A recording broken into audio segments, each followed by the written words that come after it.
Last night, the Nigerian police rescued a 43-year-old woman and her two 12-year-old sons, 3 days in captivity, a gun battle, 2 kidnappers dead, 2 weapons recovered. The family is alive. Everyone is celebrating, and they should. But here is the question nobody is asking, and the question this video is going to answer. If you are not the sister of a former minister, who is coming for you? Stay with me, because by the time this video ends, you will understand something about Nigeria's security system that mainstream media will not tell you, and it is going to change how you think about every kidnapping story you have ever seen. Before we go further, if you're new here, Niger Brief exists for one reason: to give Nigerians the political analysis that mainstream media won't.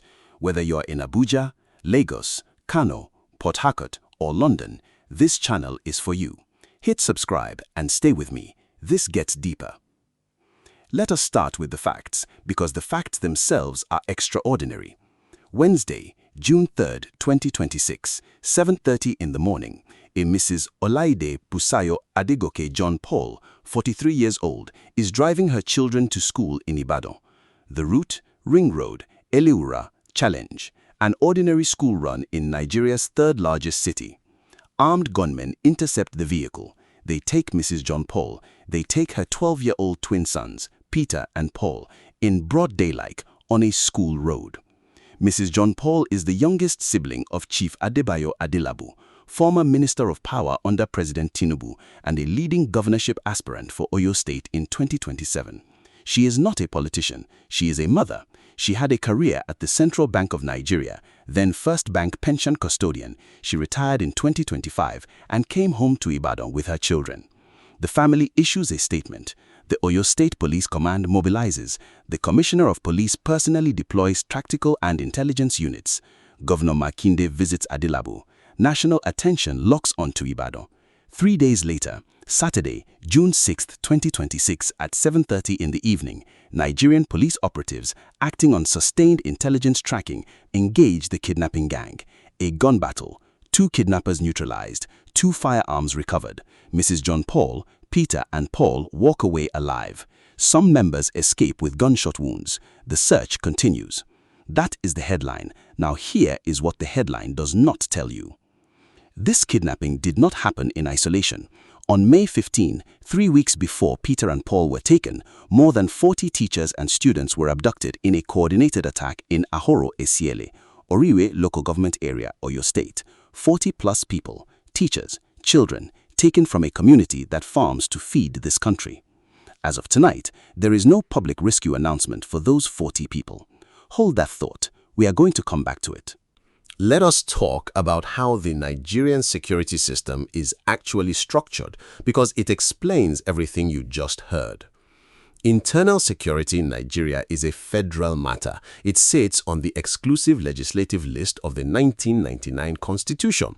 What that means in plain language is this: the Oyo State government does not command the Nigeria Police Force. The governor of Oyo cannot pick up a phone and order the commissioner of police to mobilize tactical units. He has to appeal. He has to request. He has to call Abuja. Section 14, subsection 2, paragraph B of the Constitution says the security and welfare of the people shall be the primary purpose of government. That is the law. The practice is something different.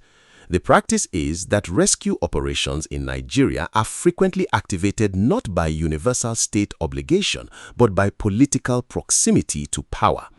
The closer your family is to the federal political class, the faster the phones ring, the faster the tactical teams deploy, the faster the intelligence tracking begins. I want to be fair here. The police officers who rescued Peter and Paul tonight deserve acknowledgement. They put their lives on the line in a gun battle. The system, when activated, demonstrated genuine capability, intelligence-led, tactically precise, 90% effective. That is real, that matters. But a system that works only when activated by political pressure is not a security system. It is a security favor. And here is the open question this video is going to answer. Why does Oriire look different from Ibadan? The National Assembly has been debating state police legislation for years, give state government their own police force directly accountable to elected governors, funded by state budgets, permanently deployed within those states, and Oyo does not need to lobby Abuja when a school run becomes a hostage situation. It already has the authority and the units. It can act.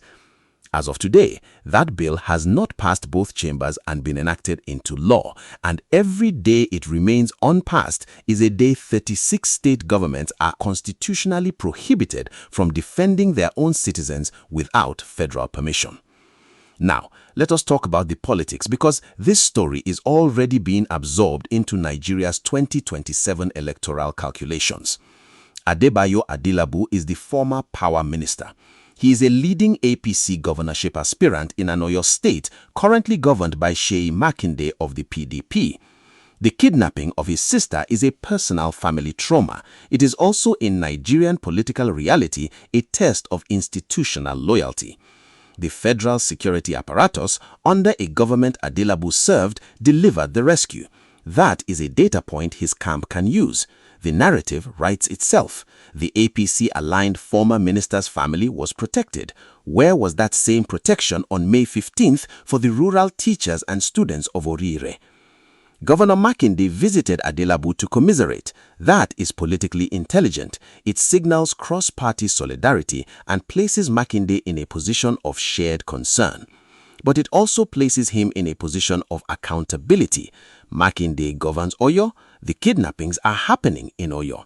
The Oriire victims, 40+ people from rural communities that vote, are watching which government shows up for them. Here is the political equation for 2027. Security will be the defining issue of the Oyo gubernatorial race.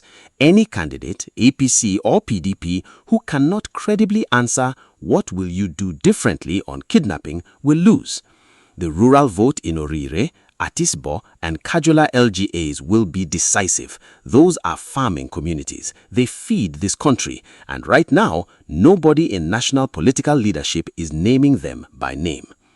The silent stakeholders in this story are the traditional rulers of Oriire and the teachers' unions, NUT, ASU, the National Council of Private School Proprietors. None of them have been given national airtime proportional to the scale of the May 15th abduction. Ask yourself why. Now, if what I just told you surprises you, drop a comment below. I want to know your reaction before we get to the part that changes everything. Let us be clear about what a kidnapping epidemic actually costs ordinary Nigerians, because it is not just about fear. Parents in Oyo are making decisions about whether to send their children to school. Teachers in Oriire are making decisions about whether to go to work. Farmers in Oyo's agricultural heartland are making decisions about whether to go to their fields. When they decide not to, because the roads are controlled by armed gangs, food production falls, and that cost arrives on every Nigerian's dinner table from Lagos to Kano. Then there is the investment dimension. Ibadan is positioning itself as a technology and agribusiness hub. There are Nigerians in London, Houston, and Toronto who are watching this story and making decisions about whether to move back, whether to build, whether to send capital home. A school run that becomes a kidnapping operation is a data point in that decision. It costs Nigeria more than the ransom paid. And then there is the precedent, because this is the most dangerous long-term consequence. If high-profile rescues become the norm for politically connected, while mass abductions of non-elite Nigerians go publicly unresolved, the state is licensing a two-tiered security system. It is teaching citizens that the Constitution's promise of security applies to some people and not others. The children in Oriire who are taken on May 15, if they are eventually released, will grow up having learned that lesson. That is not just a security failure, it is a political radicalization pipeline. Now, I want to address the strongest argument on the other side, because good analysis does not dismiss it, it answers it. The argument is this: the police succeeded. 2 kidnappers were neutralized. The family is alive. This proves the system works. Give the security agencies credit and stop politicizing a rescue. That is the Steelman version, and I agree with part of it. The operation was competent. The officers performed under fire, credit where it is due. But here is where the argument fails. A system that performs competently when politically activated and performs inconsistently when the victim has no political connection is not a functioning security system. It is a functional hierarchy of citizens, and no democratic constitutional democracy should operate one. I also want to correct 3 misconceptions circulating online right now. First, some people are attributing this kidnapping to ethnic or regional targeting of Yoruba politicians. There is no evidence for this. Kidnapping for ransom is a criminal enterprise, not an ethnic project. Gang's composition in this case is not publicly confirmed. Attributing ethnicity without evidence is dangerous, and it plays directly into the hands of those who want Nigerians divided along those lines. Second, some are saying nothing happened for the Oriire victims. We do not know that for certain. It is possible there were quiet negotiations, ransom payment, or partial releases, but the absence of a public announcement is itself a problem. Democratic accountability requires transparency. Silence is not a resolution. Third, and this one needs to be said plainly, some accounts online have suggested the kidnapping was politically staged for sympathy ahead of 2027. That is irresponsible. A 43-year-old woman and her children were taken from a school road. Whatever your view of Adelabu's politics, his family's trauma is real. That line should not be crossed. Here is what to watch in the coming days and weeks. Watch for a public update on the Oriire May 15 abductees. If none is forthcoming within 2 weeks, that silence becomes a formal accountability crisis. Civil society needs to demand it by name, not as a general call for security, but as a specific demand. Where are the 40+ teachers and students from Oriire LGA? Watch the State Police Bill in the National Assembly. Any movement, a committee hearing, a floor vote, a formal reintroduction is significant. This is the structural solution. Every kidnapping story you will watch in the next 12 months connects back to whether that bill passes. And watch Adebayo. If he is serious about governing Oyo State, his experience this week should produce a specific public commitment on security reform, not a thank you to the police, but a policy position. If it does not, you will have learned something important about his campaign. We started with the question, if you are not the sister of a former minister, who is coming for you? Here is the honest answer. In Nigeria, as currently structured, the state's security response is not proportional to your need, it is proportional to your proximity to power. That is the crisis beneath the crisis. The rescue of Mrs. Olaide, John-Paul, and Peter is a relief. The police officers who made it happen deserve acknowledgement. But democratic accountability demands more than a relief. It demands the question, will you do this for everyone? Not as a favor, as a duty. The path is not complicated. Pass the State Police Bill. Publicly account for the Oriire abductees. Demand that every candidate for every office in 2027 answers those 2 questions specifically on record before you give them your vote. That is the analysis. You decide what to do with it. If this analysis gave you clarity, share it with one person who needs to understand what is really happening in Nigeria. Like, subscribe, and I will see you in the next